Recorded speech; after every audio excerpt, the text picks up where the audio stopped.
Эмма Леджер и ее маленькая дочь Роуз жили в доме, который стоял на самой границе цивилизации и первозданной природы. Их небольшой уютный коттедж располагался на окраине лесного квартала, где вековые сосны и густые заросли папоротника подступали почти к самому крыльцу. Эмма обожала это место. После шумного мегаполиса, где звуки вечных пробок и сирен не утихали даже ночью, здесь она обрела долгожданный покой. Обычно их утро начиналось не со звона будильника, а с мелодичного щебета птиц и мягкого света солнца, пробивающегося сквозь хвою. Но в то утро тишина была нарушена звуком, который никак не вписывался в лесную идиллию. Это был глухой тяжелый удар, донесшийся со стороны входной двери. Звук был странным, массивным, будто кто-то с размаху уронил на деревянные доски крыльца огромный мешок с картофелем. Эмма, которая в этот момент уже была на ногах и наполняла кофемашину, замерла. Она прислушалась, надеясь, что это просто упавшая ветка или разыгравшийся енот. Но звук не повторился, сменившись странным, едва слышным шорохом. Женщина заколебалась. Стоит ли вообще проверять, что там? Сердце кольнуло необъяснимое предчувствие. Однако любопытство, смешанное с инстинктом защитника, быстро взяло верх. Стараясь не шуметь, чтобы не разбудить Роуз, которая все еще видела сны в своей комнате на втором этаже, Эмма на цыпочках прошла по коридору. Она подошла к двери и, затаив дыхание, прильнула к глазку. Она ожидала увидеть что угодно — соседа, заблудившегося туриста или просто пустое крыльцо. Но то, что она увидела, заставило ее мгновенно отшатнуться и едва не вскрикнуть от ужаса. Прямо на нее, разделенный лишь тонким слоем стекла и дерева, смотрел огромный бурый медведь. Он стоял так близко, что его тяжелое дыхание мгновенно затуманило линзу глазка. Его влажный черный нос был прижат почти вплотную к замочной скважине.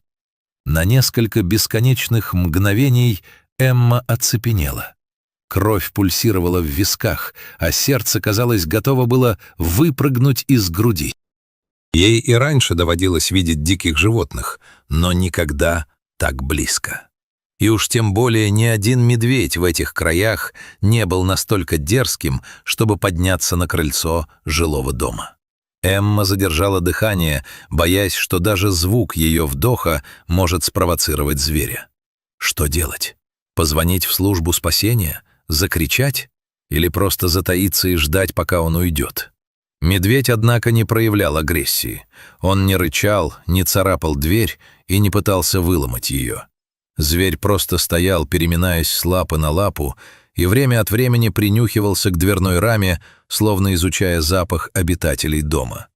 Эмма наблюдала за ним через глазок, гадая, чувствует ли он ее присутствие. Медведь казался удивительно терпеливым. В его позе не было угрозы, скорее какая-то странная тяжелая сосредоточенность, будто он ждал чего-то конкретного. Наконец, спустя несколько минут, которые показались Эмме вечностью, лесной гость неспешно развернулся и в развалку сошел с крыльца, скрывшись за углом дома. Руки Эммы дрожали, когда она опустила занавеску на окне. Она долго вслушивалась в звуки снаружи, убеждая себя, что это была просто случайность, разовый визит любопытного животного, привлеченного запахом еды. Позже, за завтраком, она все же решилась рассказать об этом Роуз. Глаза девочки расширились от изумления и восторга. «Настоящий медведь? Прямо у нашей двери? Мама, ты сделала фото?» — засыпала она вопросами. Эмма заставила себя улыбнуться и покачала головой. «Нет, милая, мне было не до фотографий. Я просто надеюсь, что он уже далеко в лесу». Но, несмотря на свои слова, Эмма весь день чувствовала себя не в своей тарелке. Она то и дело подходила к окну, всматриваясь в густую зелень деревьев. Чувство тревоги, оставленное медведем, не проходило. Она даже написала соседу, который жил в паре километров от них, но тот лишь отшутился. «Может, парень просто зашел спросить, что у вас на завтрак?» Эмма попыталась посмеяться над шуткой, но ее взгляд постоянно возвращался к лесной опушке. Вечером она с особой тщательностью проверила все замки и задвижки на окнах. Чтобы не искушать судьбу, она переставила мусорные баки как можно дальше от дома, решив, что именно запах отходов мог привлечь зверя. Когда солнце скрылось за горизонтом и дом погрузился в ночные сумерки, каждый скрип старых половиц заставлял ее вздрагивать. Засыпая, она шептала себе, что завтра все будет по-прежнему, и медведь больше не вернется. Но она глубоко ошибалась. Следующее утро началось не с птичьего пения, а с испуганного крика Роуз. «Мама! Мама, иди скорее сюда! Ты должна это увидеть!» Эмма сорвалась с кровати, путаясь в полах длинного халата. Сердце снова зашлось в бешеном ритме. Она вбежала в гостиную, где Роуз стояла у большого панорамного окна, возбужденно указывая на улицу. Там, прямо перед их крыльцом, стоял тот самый медведь. Он снова что-то вынюхивал, оглядываясь по сторонам с каким-то лихорадочным беспокойством. Первым инстинктом Эммы был страх. Она немедленно отвела дочь подальше от стекла, велев ей стоять сзади. Однако, присмотревшись, Эмма заметила нечто странное. Медведь не выглядел опасным. Его движения были прерывистыми, а в глазах читалось нечто подозрительно похожее на отчаяние. Она потянулась за телефоном, намереваясь все же вызвать службу контроля за животными, но рука замерла. Зверь поднял голову и на мгновение встретился с Эммой взглядом. В этот момент он издал странный звук, не рык, а жалобный протяжный стон, почти похожий на плач. Медведь смотрел на женщину так, словно чего-то ждал. Словно он пришел к ней с просьбой, которую не мог выразить словами. «Мам, он как будто зовет нас», — прошептала Роуз, вцепившись в руку матери. Эмма и сама это чувствовала. Невероятная, абсурдная мысль закралась ей в голову, но она не могла ее игнорировать. Медведь сделал несколько шагов в сторону леса, остановился и снова оглянулся на дом. Он повторил это движение несколько раз, явно приглашая их следовать за собой. Эмма и Роуз переглянулись. Логика подсказывала остаться дома и запереться, но сердце говорило об обратном. «Хорошо», — решительно сказала Эмма, — «но мы поедем на машине, так будет безопаснее». Они быстро собрались и выскочили к автомобилю.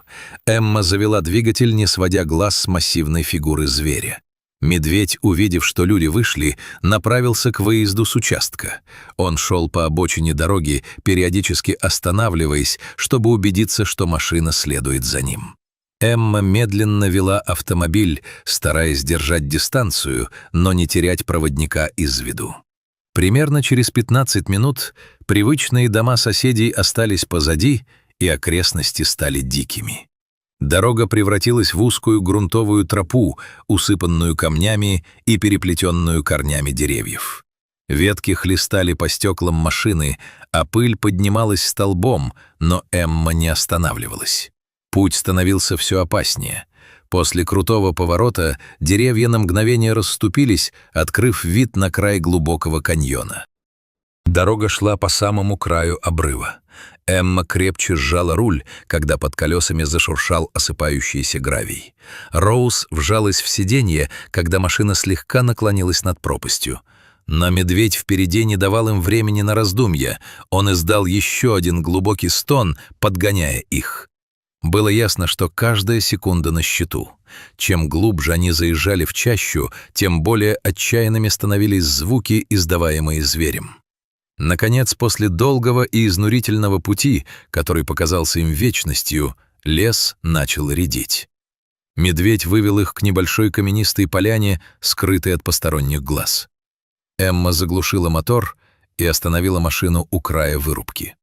Медведь выбежал в центр поляны и издал долгий, полный тоски крик. Затем он бросился к густым зарослям ежевики и начал яростно разгребать землю лапами. Эмма и Роуз вышли из машины. Страх окончательно уступил место состраданию. Зверь постоянно оглядывался на них, и когда они замялись, он снова заскреб когтями по камням, указывая на узкую расщелину в земле. Эмма осторожно подошла ближе, придерживая Роуз за плечо. Медведица, теперь стало ясно, что это мать, отошла в сторону, уступая им место, словно понимая, что ее собственных сил здесь недостаточно. Эмма опустилась на колени и заглянула в темноту разлома. Сначала она ничего не увидела, но когда глаза привыкли к полумраку, у нее перехватило дыхание. Роуз тоже заглянула вниз и застыла в шоке. На дне узкой расщелины, на глубине около 3 метров, зажатый между холодными гранитными стенами, лежал крошечный медвежонок. Он был слишком слаб, чтобы выбраться самостоятельно. Малыш издавал тонкие жалобные звуки, безуспешно пытаясь зацепиться лапками за гладкий камень. «Это ее ребенок», — прошептала Роуз, прикрыв рот рукой. «Она привела нас, чтобы мы его спасли». Позади них медведица издала еще один тихий, утробный звук. Теперь все встало на свои места. Животное не искало еды и не проявляло агрессии. Оно искало помощи у тех, кого считало достаточно умными, чтобы справиться с этой задачей. «Мы должны помочь ему, мама». В голосе Роуз звучала непоколебимая решимость. Эмма кивнула. Как мать, она кожей чувствовала ту боль и бессилие, которое испытывала медведица все эти часы. Она бросилась к багажнику машины и вытащила толстый буксировочный трос, который всегда возила на случай бездорожья. Вместе с Роуз они дотащили тяжелую веревку к краю расщелины. Медведица ходила кругами неподалеку, внимательно наблюдая за каждым их движением. Эмма быстро соорудила широкую скользящую петлю на одном конце троса. Идея была проста, но опасна. Нужно было набросить петлю на туловище медвежонка и вытянуть его наверх. Роуз удерживала основную часть троса, пока Эмма осторожно опускала петлю вниз. Первая попытка оказалась неудачной. Трос просто ударился о камни. Вторая попытка была ближе, но испуганный медвежонок в последний момент дернулся в сторону. Эмма глубоко вздохнула, стараясь унять дрожь в руках. Она понимала, что у них нет права на ошибку. Роуз шепотом подсказывала ей направление. «Левее, мам, еще чуть-чуть. Теперь опускай». На этот раз петля мягко соскользнула прямо на середину тела малыша. Эмма плавно потянула трос, пока он надежно не затянулся вокруг пушистого живота. «Есть! Поймали!» — выдохнула Эмма. Вдвоем они начали медленно и осторожно тянуть. Медвежонок раскачивался, задевая лапами выступы скал, но они не останавливались. Медведица замерла, вытянувшись во весь рост. Ее взгляд был прикован к краю разлома. На середине пути трос внезапно скользнул, и малыш пролетел вниз на несколько сантиметров. Роуз вскрикнула, но Эмма успела перехватить веревку, до боли впившись пальцами в грубую ткань.